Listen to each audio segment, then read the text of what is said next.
গত 5 বছর আওয়ামী লীগ সরকার যে যে ধরনের অপরাধমূলক ঘটনার সঙ্গে জড়িত হয়েছিল, এখন বিএনপি সেটার সাথে জড়িত হয়েছে। তারা চাঁদাবাজি আর আর আপনার প্রভাব বিস্তার সবগুলো করতেছে। হুম। তারা ক্ষমতা আসলে করবে। আপনি যেটা আমি আগে বলছিলাম, লালমনিরহাটের পাটগ্রামের যে থানা তারা হামলা করছে, ভোলায় তারা ধর্ষণের মামলা অভিযুক্ত হয়েছে।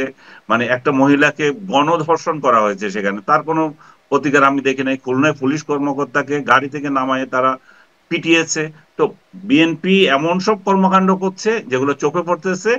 আর এনসিপি এত সব মাস্তানি করতেছে, চাঁদাবাজি করতেছে। গতকাল রাতেও একটা বিয়ে অনুষ্ঠানে গিয়ে চাঁদাবাজি করতে চাইছে তারা, সেটা নিয়ে অভিযোগ উঠেছে যে চিটং ক্লাবে গিয়ে। তারপরে চিটং হুম। ইউনিভার্সিটিতে তারা মাস্তানি করেছে। তো এই দুই দল মাস্তানির মধ্যে আছে, জামাত মাঝখান দিয়ে দেখতেছে। আর সুবিধা বা মানে মানে সাধু সেজে আছে যে তারা এই পরিস্থিতির নির্বাচন কিভাবে করা যায়, তার মানে হুম। আরো দীর্ঘায়িত। আরো দীর্ঘায়িত হলে তাদের ক্যাডার গুলো আরো ভালোভাবে বিশ্ববিদ্যালয়গুলোতে বিস্তার করবে। প্রত্যেকটা বিশ্ববিদ্যালয়ে তাদের ক্যাডার ভর্তি, এবং তাদের জামাত শিবির যদি ওখানে তাহলে আসলে প্রতিষ্ঠা হয়। এই অবস্থায় এক একজনের স্বার্থ যখন এভাবে ব্যাখ্যা করছিলেন, তাহলে এই অবস্থায় নির্বাচনটা কি এখন অনিশ্চিত?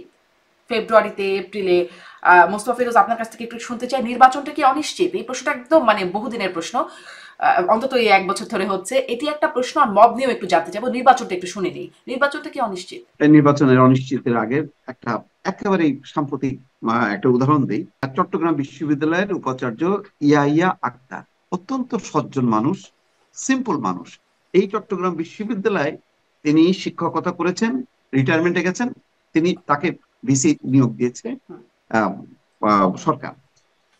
আজকে শিবির এবং বৈষম্য বিরোধী তারা যে ঘেরাও করে বলতেছে, আপনি নিজেও যোগ্যতায় বসেননি, আপনাকে আমরা বসিয়েছি, আপনি আমাদের কথা শুনতে বাধ্য। প্রমোশনের একজন শিক্ষক, আমি জানি না তার নাম কি, সে অধ্যাপক কুশল বরণ চক্রবর্তী। এখন কুশল বরণ চক্রবর্তী এই নামটা বা তার ধর্মটা কি অপরাধ কিনা, নাকি তার যোগ্যতা অপরাধ, তার বিরোধিতা করছে তার পদোন্নতির ব্যাপারে। তার পদোন্নতির ব্যাপারে শিক্ষার্থীদের আপত্তি, শিক্ষার্থী মানে ওই শিবির এবং বৈষম্য বিরোধী। এটা এটা মুভ হইতে পারে? এটা নিয়ে ভিসি কে বলতেছে যে আপনি আপনার যোগ্যতায় আসেনি। তাহলে দেখেন মবটা কোথায় যে পৌঁছাইছে। তাহলে এই যেই শিক্ষা, আমরা 15 বছর ছাত্রলীগের কথা আলাপ করলাম, আর এখন কি শিবিরও আছে, বৈষম্য আছে।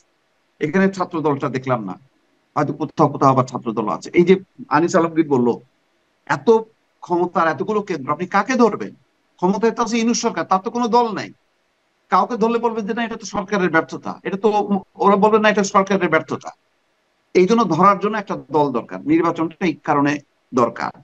কিন্তু নির্বাচনটা যে কত দরকার, দরকার হলো এই পরিস্থিতিটা থেকে উত্তরণ করতে গেলে, আমি বারবার বলতেছি, এই যে সংস্কার নামক একটা যে পাঠশালা খুলে পড়ছে, এই ঐক্যমত্য কমিশন নামে, এইটা ভাইরে সংস্কার তো একটাই, সেটা হচ্ছে একটা সুষ্ঠু নির্বাচন। এই নির্বাচনটা শেখ হাসিনা না দেওয়ার কারণে আজকের এই পরিস্থিতি, এই পরিণতি। ওইটাই তো বড় সংস্কার, যে আমি একটা সুষ্ঠু নির্বাচন দেব, সেটা শেখ হাসিনা দিতে পারে নাই। সেইটাই যদি সবাই মিলে দেয়, মানে সব শক্তিগুলো এক করে, এখন বোঝা যাচ্ছে পুলিশ প্রশাসন সরকার তাদের পক্ষে সম্ভব না। একমাত্র যদি সামরিক বাহিনী আগায় আসে, এবং তার তো আর পুরো শক্তি নাই, 300 আসনে একযোগে 50টা করে আসনে মানে কেন্দ্রীভূত করে তার সমস্ত শক্তি ফোর্স গুলোকে মোবিলাইজ করে যদি দ্রুত নির্বাচন দেয়, তাহলে দেশটা বাঁচবে। আর তা নয় চরম অরাজকতা বাড়তে থাকবে। আপনি দেখেন এখন তো পরিসংখ্যান দিচ্ছে বিভিন্ন সংগঠন, যে মবের গত 5 মাসে 6 মাসে কি পরিমাণ বাড়ছে। এটা বাড়তে থাকবে, আরো বাড়তে থাকবে। প্রতিদিন সংবাদপত্রে এটাই হবে মূল ইস্যু। তো এখন এর থেকে পরিত্রাণ পাওয়ার জন্য আপনি কি করতেছেন, যে বলতেছেন যে না, এই বিএনপি তো যদি এখন এইভাবে ক্ষমতায় আসে, হুম। তাহলে সে হয়ে যাবে ফ্যাসিস্ট, হয়ে যাবে, সে স্বৈরাচারী হয়ে যাবে, সে আওয়ামী লীগের মতন হবে। আর যেই দল 15 বছর সংগ্রাম করলো একটা সুষ্ঠু নির্বাচনের জন্য, আপনি নির্বাচনের আগেই রায় দিয়ে দিচ্ছেন যে তারা ফ্যাসিস্ট হয়ে যাবে। তাহলে রাজনৈতিক দলকে, আপনি মূল বড় রাজনৈতিক দলকেই বিশ্বাস করেন না, আর আপনি সংস্কার দিয়ে তাদের উপরকে চাপাই দেবেন, এবং তারা হচ্ছে সংস্কার বাস্তবায়ন করবে। আচ্ছা বলেন তো, এই সংস্কারের আগে 111-এর সময় যে আওয়ামী লীগের 4 নেতা আলাদা আলাদা ভাবে সংস্কার প্রস্তাব করলো, মান্নান ভুঁইয়া করলো, ওইগুলো যদি যোগ করেন ওইগুলি তো পাহাড় সমান। এখনকার সংস্কার প্রস্তাবের চেয়ে অনেক বেশি সংস্কার ছিল, সেগুলি বাস্তবায়ন হয়েছে? হয়নি।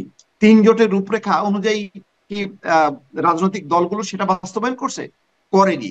ফলে কে করবে? রাজনৈতিক দল নিজেই যদি প্রস্তুত না হয়, তাকে এ করে দিচ্ছেন যে তুমি মারো, তুমি ক্ষেপণাস্ত্র ছোড়ো। আরে ভাই, ক্ষেপণাস্ত্র ছোড়ার জন্য তো আগে ট্রেনিং দিতে হবে। তো রাজনৈতিক দলগুলো নিজেরাই প্রস্তুত না, নিজেরাই হলো এক একটা ফ্যাসিস্টের উপাদান।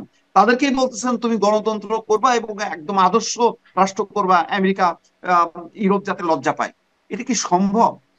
এগুলি তো তামাশা।